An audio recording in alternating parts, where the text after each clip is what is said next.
How's it going, everyone? It is I, Anime Outlet, and this is part 3 of What If Deku Had a Leveling System.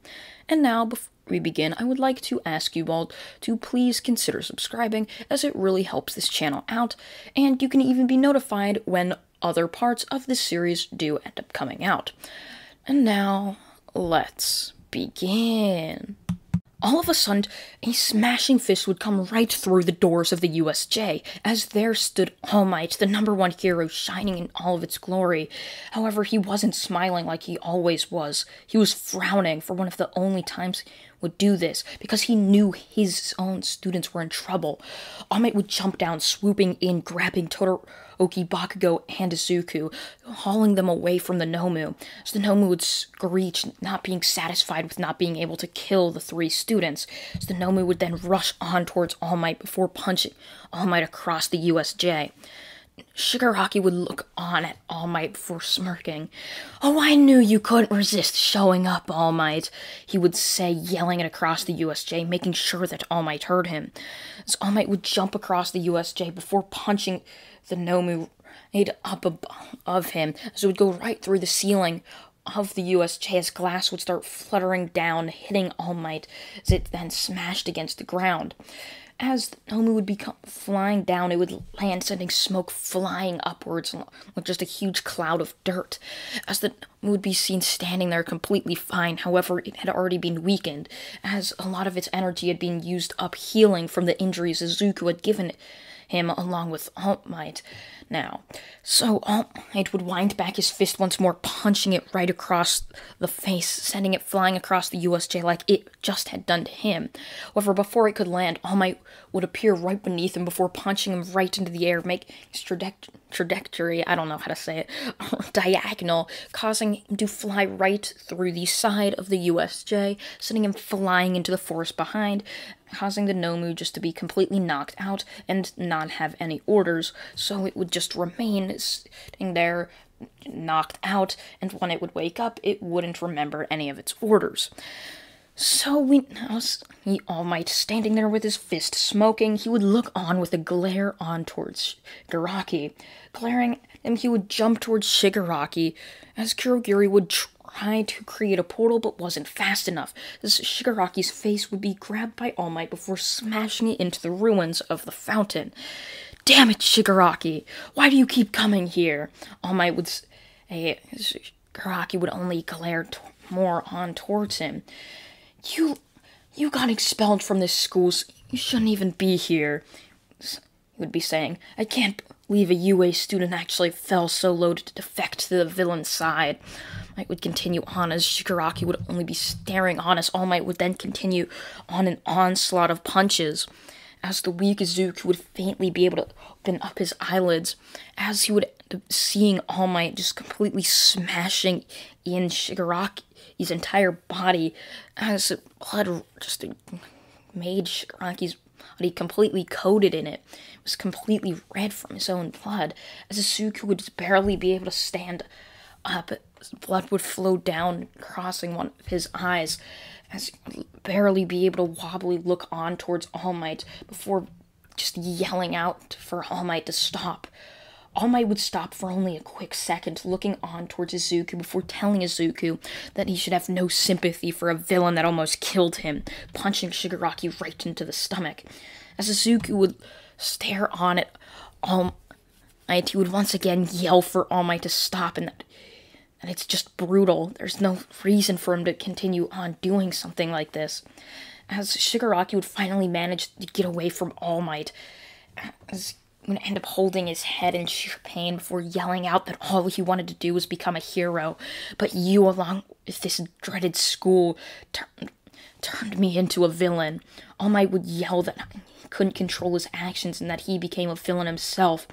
However, Shigaraki would start to mention all those times All Might said he couldn't be a hero because of his quirk, because of how villainous it was. How he said it to him multiple times when All Might was there for special training days to train the new generation of heroes before All Might was full-time working at UA. Izuku couldn't believe his ears. All Might, the symbol of peace, was telling people that they couldn't become heroes all because they couldn't have a quirk, or that they had a villainous one. It just didn't make sense to Izuku at all. He's supposed to be the light at the end of the tunnel for people, someone that everyone should look up to, and yet he's not showing how bright he is predicted in the news and shown in the news. Izuku would shake his head, not wanting to believe it. Ever the times he yelled for All Might stop beating up Shigaraki for no reason made him believe Shigaraki's words. As All Might, hearing what Shigaraki was saying, would start to beat him up even harder, punching him with 50% more power than he was, as he was going easy on him from the start. Izuku managed to get up now fully, holding onto his demonic sword as just a cane, using it as a crutch to walk down the stairs that All Might had placed him up the top of. Before he would end up reaching onto All Might, the sword would end up starting to consume into Izuku, as the black fire would start to consume Izuku's right arm, giving him another huge burst of energy. With Izuku's burst, now he would fly on towards All Might before punching him with the hilt of the sword, sending him flying across the USJ, slamming into the fountain ruins. As All Might would barely get up, he would stare on towards Izuku before shaking his head. "I can't believe you, Izuku. I can't believe you're one of those villains," he would say, as Izuku would only stare on towards All Might, now in between All Might and Shigaraki, making sure that All Might didn't get in his way. As Kurogiri, who had been taken out by Bakugo, they were fighting Nomu just beforehand. Kurogiri would remain knocked out as Shigaraki would look on, now barely being able to look just like Izuku had really been able to look on at the gruesome fight Might was in moments prior. As he would stare on at just the figure of Hope standing in between him and death's door.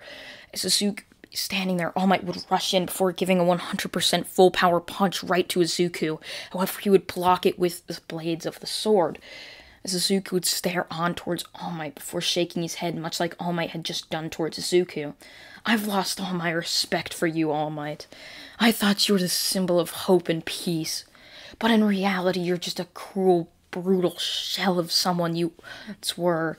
The hero society turned into a merciless warrior, All Might," Izuku would say before punching All Might right in the gut. As all of the wind would be knocked out of him, Izuku would then slash upwards on All Might, sending a massive cut right up as blood would end up jetting out of it. As All Might would fall down to one knee, barely being able to breathe. "I can't believe you defected to those villains just like Shigaraki," you'd barely be able to say.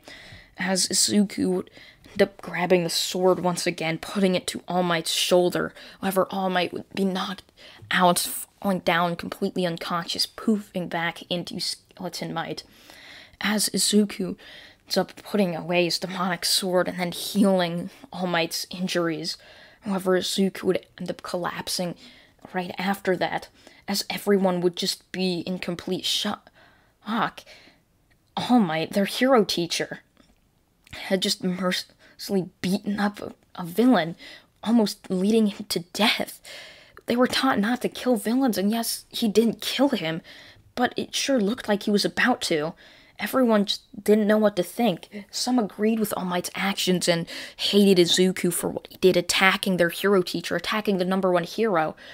However, some knew what Izuku had to do in order to protect someone who couldn't protect themselves, something that a very hero would end up doing. Izuku was a hero towards Shigaraki. It may not have been in the eyes of the law, but he was still a hero to someone. As many of them would start to side towards Izuku, however, many of their opinions would be weighed in between them, knowing that both of the actions weren't right of each other. However, a lot of them were also just as shocked that Izuku managed to beat the #1 hero even when he was weak. However, the huge cloud of smoke sent by some backup of the heroes managed to hide the cloud of Izuku and All Might right Right as Izuku passed out, hitting the floor, the heroes would end up bursting in, as one of them would see All Might's Scalamite form throwing a smoke bomb, as Shigaraki would only stare on at the body in front of him of Izuku. Confused. A hero, someone in UA, the school he despised, heroes, someone he hated, had saved him.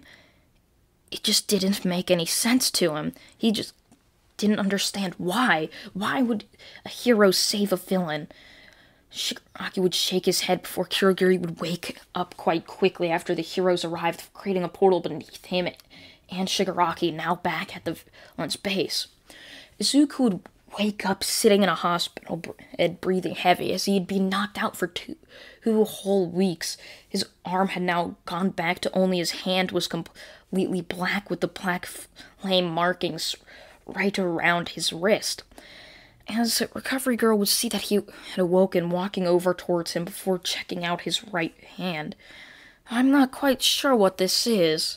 I'd say it's possible that your power might have done this to you.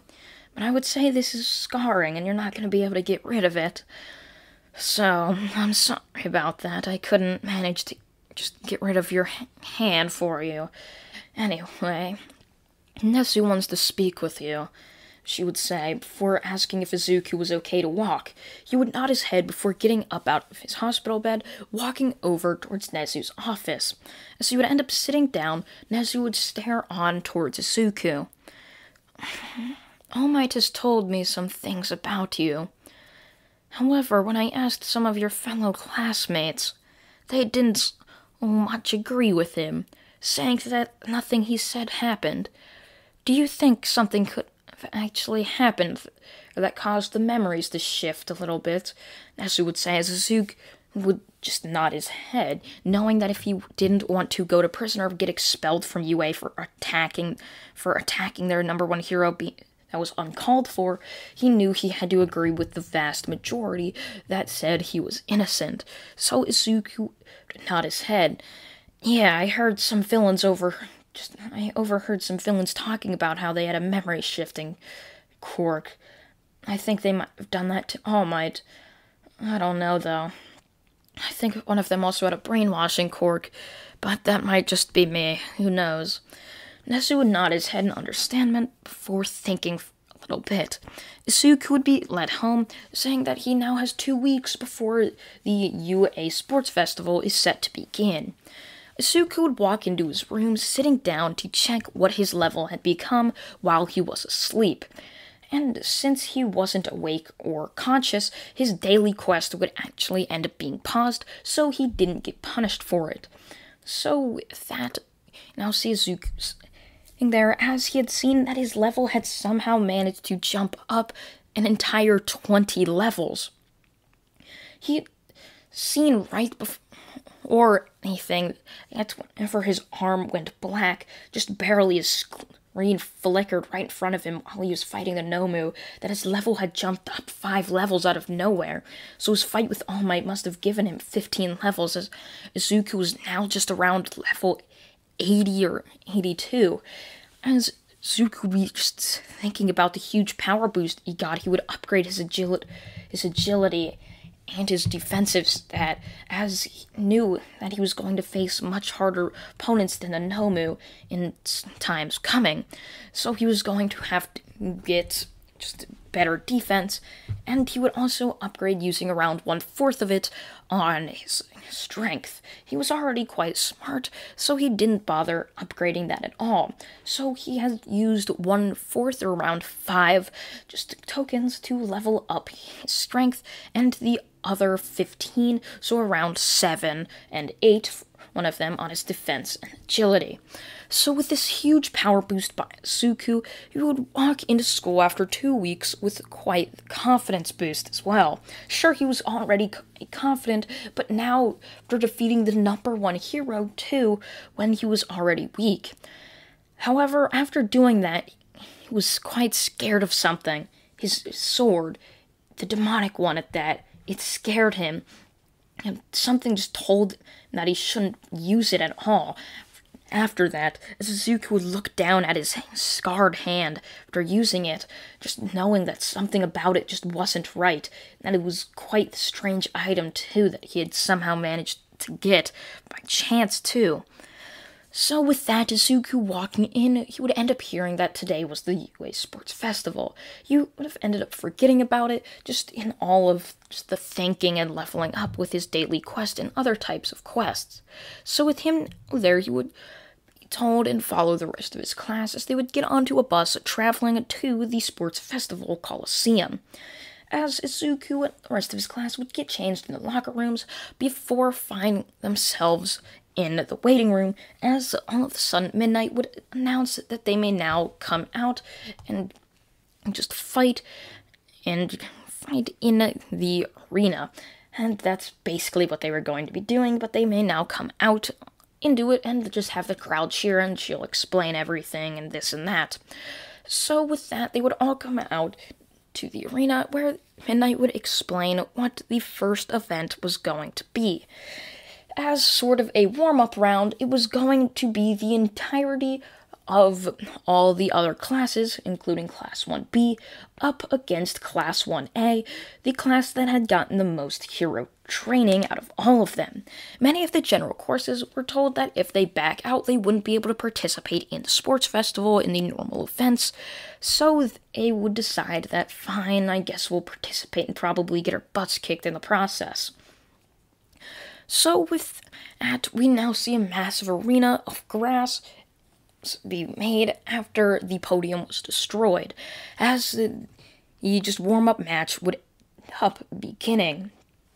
Izuku would start off by observing what their strategy, being all of the entire army of other students, were and what they were planning on doing. However, they just didn't look like they had a strategy at all, and so Izuku would just start fighting them, like the one Madara scene where he just completely obliterated Madara, I don't know how to pronounce it, the name, but it just continued on destroying all these kids, and Izuku would end up sparking hope that Class 1A could end up winning, or inside his own classmates. So they would end up joining Izuku, punching all of these just kids that have no hero training and mostly no fighting experience.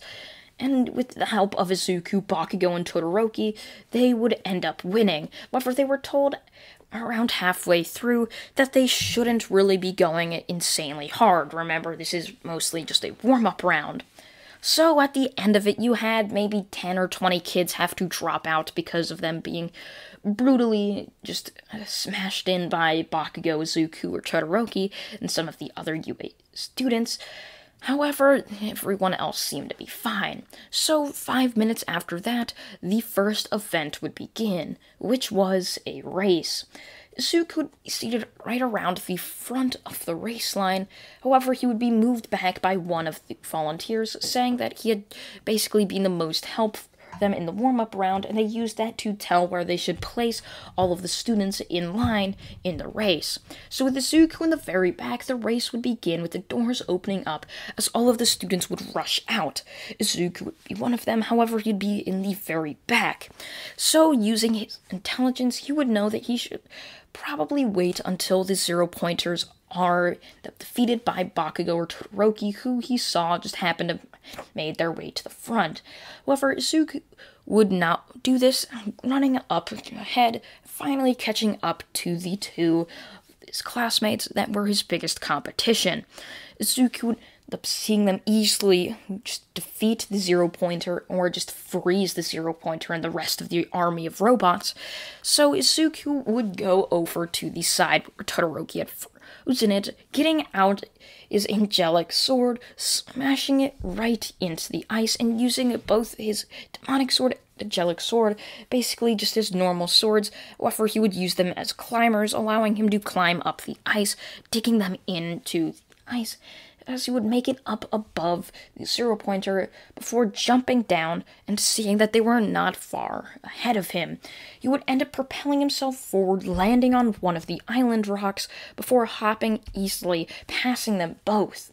Izuku would end up looking back behind him as Bakugo would start to speed up before reaching on towards Izuku's leg. However, Izuku would dodge, flipping over, kicking Bakugo right in the face.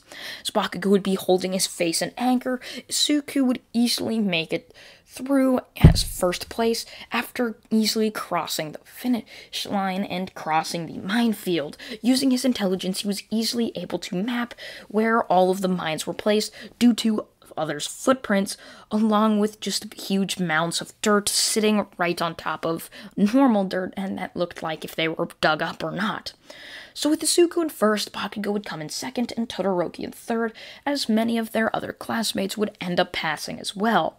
However, a lot of their classmates wouldn't end up passing the skills competition or just the intelligence competition, as if you are able to pass on through the first half of the skills competition, you would now have to deal with an intelligence competition, which had to do with different sorts of puzzles, and mostly just playing different types of board games, such as chess, which was basically the most boring part of the UA Sports Festival.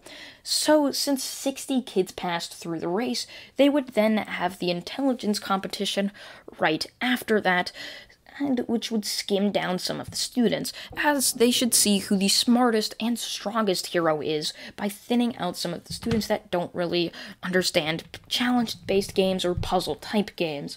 So with that, Izuku would easily do quite well in that. However, he would go to the finals of the chess tournament bracket, where he would end up looking on against his opponent, being Momo Yaoyorozu.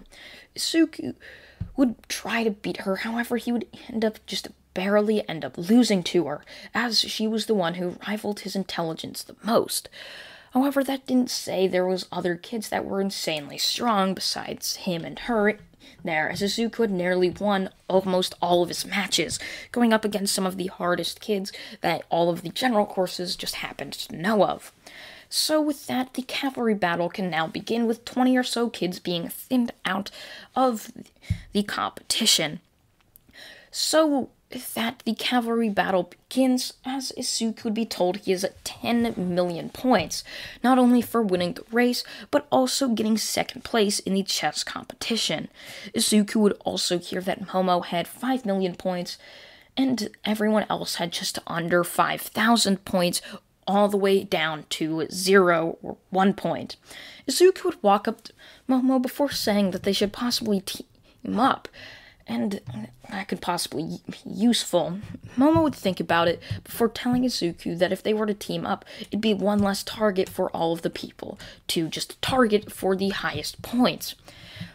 Yes, that is true, but they can get rid of one of the 5 million, they can get rid of the 5 million point headband, as they don't need it since Izuku has the 10 million point headband, and they could easily pass with that. She would think about it for a moment before nodding her head, as Izuku would beginning after gathering Uraraka and Ida to his team as well. As the match would begin, Izuku would be sitting up there waiting for all of the people to chase after him. As Izuku would see tons of people go after him, he would end up jumping up, propelling himself off of the people below him before flipping down, grabbing a couple people's headbands, putting them around his head, and in the same time he would pull off 2 headbands. One that had just luckily that happened to have 500 points, and one that had 100 points, as he would also pull off that 5 million point. 3 headbands being pulled off, Izuku would throw them into the crowd before telling his team to run as fast as they can the other way. Izuku would look back behind him, telling them that he had happened to throw the 10 million and 5 million point headband back there. Many of them would think about it, being like, why would Izuku do that?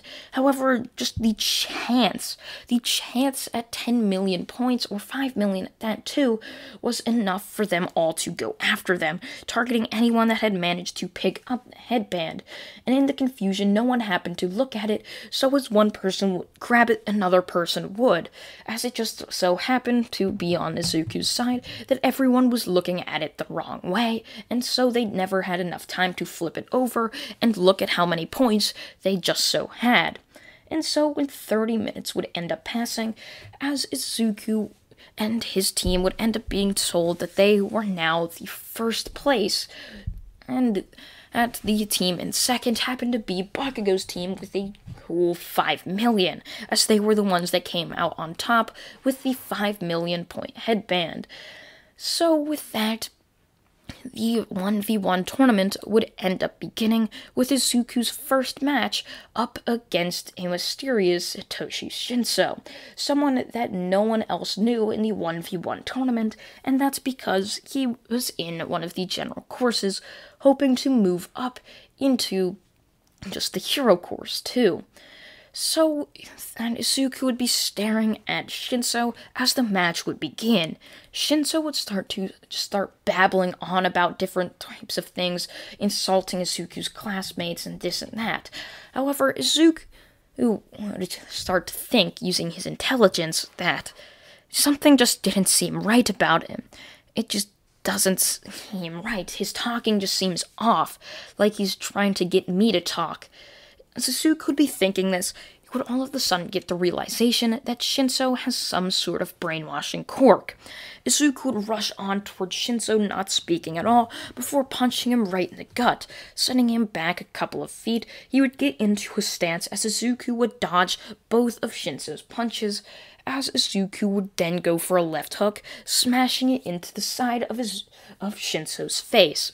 As Shinso would get on now on the ropes, having just had a full-powered left hook hit him square across the face, he would start to get just not like he was, starting to throw bad punches because he was worried he was going to lose, so he wasn't in the most focused at all. He wasn't using the most amount of his mind, knowing that he should stay calm. He was erratic, throwing random punches just in random directions, hoping to hit Izuku just with one punch, ending crazy punches as fast as he could, which would end up tiring him out quite quickly and leaving him open. As Izuku would weave his way around Shinso's punches, he would slam his fist right into Shinso's stomach once again before slamming another left hook, the same move he had done right at the start. So feeling that he would fall back down to his butt, as Izuku would end up grabbing him by the uniform and tossing him out of the arena so that he just didn't hurt him by knocking him out. Midnight would end up announcing that Izuku Midoriya was the winner and Satoshi Shinso was the loser, and that Izuku had moved on to the next round. Meanwhile, Todoroki would end up going right after Izuku, easily being able to beat Suro, as he would then moved on to go up and face up against Izuku. Izuku, now standing face to face with Todoroki, would begin stretching as the match would begin. Todoroki would begin with the same strategy that he had up against Suro, sending a massive iceberg on towards Izuku. However, Izuku would end up getting out his demonic blade, slashing upwards at it, slicing it right in two. Izuku could easily wield it now, not having the power consume half of his arm. It just felt so easy now. He just didn't know why. As this would be happening, his scar would slowly inch forward, but it was so small, the amount was basically unnoticeable. As Izuku would end up getting out his angelic katana as well, as Todoroki would launch another iceberg towards him, easily slashing through part of Izuku's skin, causing for a small cut to be on his left arm. Izuku would switch hands with angelic sword before slashing down on the cut to see if anything were to happen, not knowing if his abilities have been upgraded with the use of the sword. Luckily, the cut started to close up, and as well, his scar started to move downwards, regressing from its progress where it had already been. It was a noticeable amount, but Izuku was worried about the fight, and so he wasn't paying attention. As as his scar had moved down to around the base of his thumb. So with that, Izuku switched back his hands, feeling most comfortable with the demonic sword in his right hand. He would launch himself on towards Todoroki, as Todoroki would send iceberg after iceberg, which would continually be easily slashed through, causing them to split up into parts, or if Izuku just started to use the blade in quick precision, he would cut them up into tiny little ice cubes depending on the size of the iceberg. Izuku would end up getting close enough to Todoroki, he would kick him right in the chest as Todoroki would be sent flying back, catching himself using his ice. As Izuku would end up yelling that he wasn't going to beat him without his fire, and Todoroki knew this, just how easily Izuku was able to ward off all of his iceberg attacks. He knew he wasn't going to be able to beat Izuku just using that alone. So, with the hopes that he could end up winning, he would use his fire, going in for a punch, slamming it down into Izuku's blade, as he would end up blocking the punch with it.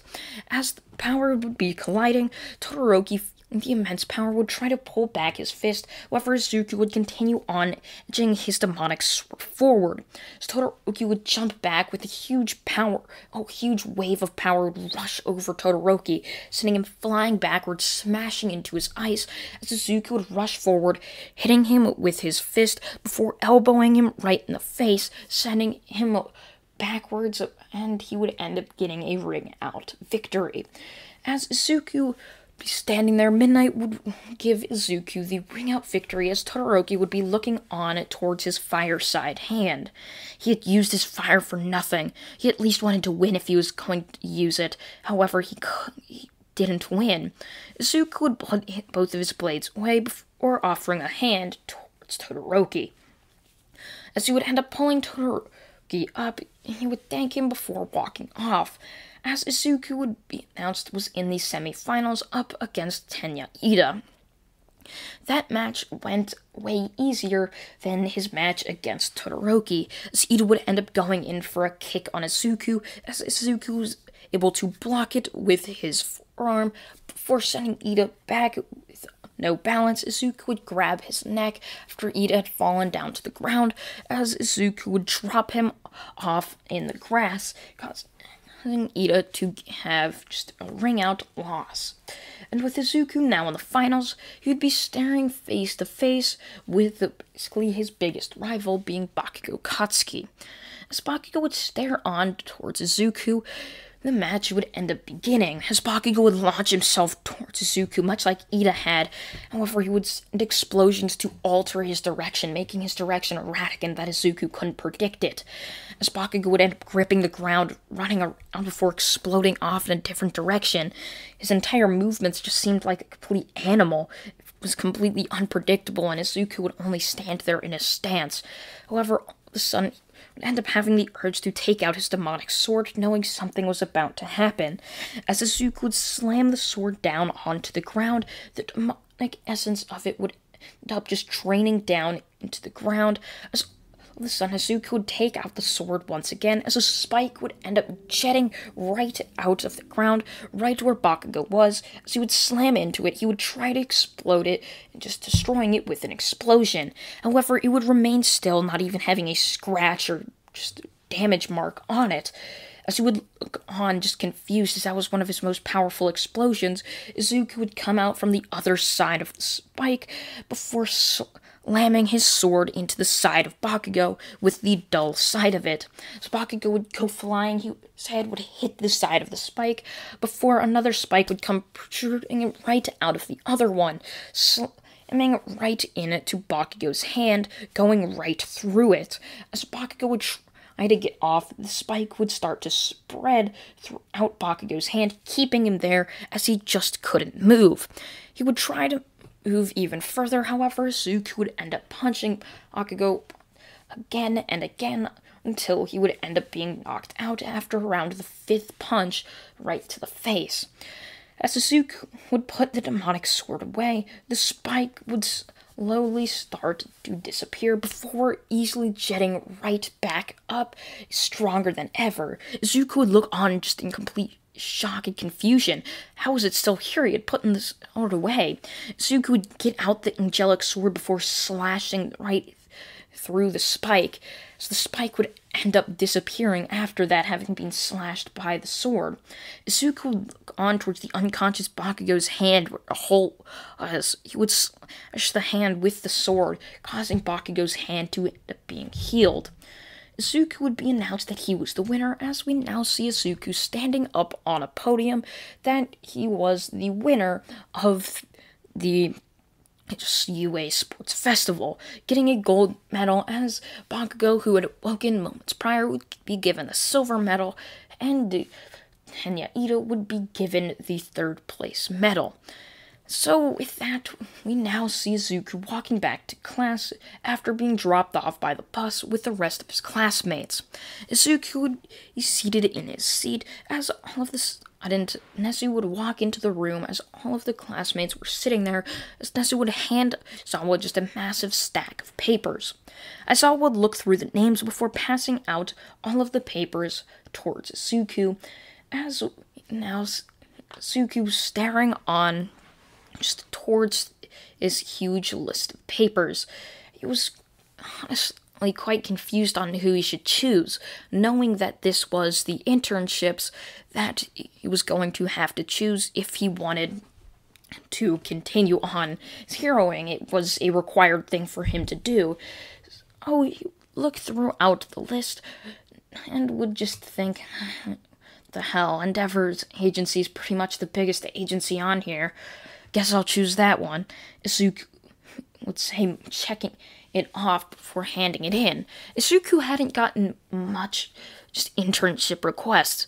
Many of the heroes and agencies watching it, sure, they liked how powerful Izuku was, but they were scared of Izuku's power, as it had just pushed everyone watching it off. It made everyone feel off and scared. The power was completely demonic, and Izuku, who, having seen the spike jet out, just confused of the power, but going along with it during the fight, was even more confused. He would also be scared as well. He couldn't control the spike at all. Just the sword was controlling his hand to slam it down into the ground. It was like the sword was telling him what to do. Sure, he can easily wield it now because of his high level, but something about that sword, it just didn't sit right with Izuku. So Izuku would put that sword back away after looking at it one more time, before saying that he never could have done the quest that he never should have done the final quest that had given him enough coins to end up purchasing that sword. However, he was stuck with it now. He couldn't just throw it away, so he would decide to not use it unless he absolutely had to, as he still had angelic sword, and he was still just getting just new powers from it, as he could now heal any type of wounds with it if he wanted to. So that we now see Izuku walking into Endeavor's agency with Todoroki along with Bakugo, who all three of them had gotten internship requests to go do an internship / work study with the hero Endeavor. As they would all be sitting there, Endeavor would start to explain some of the basics of being a hero, as would then be introduced to all of Endeavor's sidekicks, including Burnin, as would just explaining this and that before Endeavor would tell them that they are now going to go off on just villain hunting to see whether they can find any villains or not. This would continue on going on for a week, as finally the last day of their work study / hero internships would end up arriving. They had captured many villains with the help of Endeavor. Well, not really. Endeavor would end up leading them to just sort of a crime scene where he would take care of the worst villain there, or the strongest villain there, while the three of them were just left there to deal with the lesser villains, or the just thugs that were left behind of a mastermind villain that had tried to do something stupid. So, all just standing there as now see a gang of three along with Endeavor running around the city, just looking for different types of things that they could possibly find. Endeavor had given them all just temporary 24-hour hero licenses, deeming them that they were worthy of just going around hero hunting for as long as they possibly could if they so chose. So as they were all rushing around, Izuku would end up splitting up, saying that it'd be more effective if they would end up splitting up and trying to find as many villains as possible. So Bakugo would end up going off in a direction, right as an explosion would end up coming off right in Bakugo's direction. However, Izuku would be so far away that all he would see was a huge cloud of smoke pop up and the ground would shake a little bit. However, Izuku just thought that Endeavor and Bakugo probably handled it as it was in the direction of where those two happened to be. However, Izuku would end up landing down in the middle of an empty and abandoned street. He would look around quite confused before he would end up staring on to see a black-haired figure in a robe standing right in front of his path. "Hello, Izuku Midoriya. The boss has spoken of you. Why don't you go ahead and come with me?" And that is where part 3 of What If Deku Had a Leveling System is going to be left off. I hope you all have enjoyed this series so far, and if you are enjoying this series, please consider subscribing, as it really helps this channel out, and you can be notified when the other parts of this series do end up coming out. So yeah, I thank you all for watching. I hope you all did enjoy once again, and goodbye!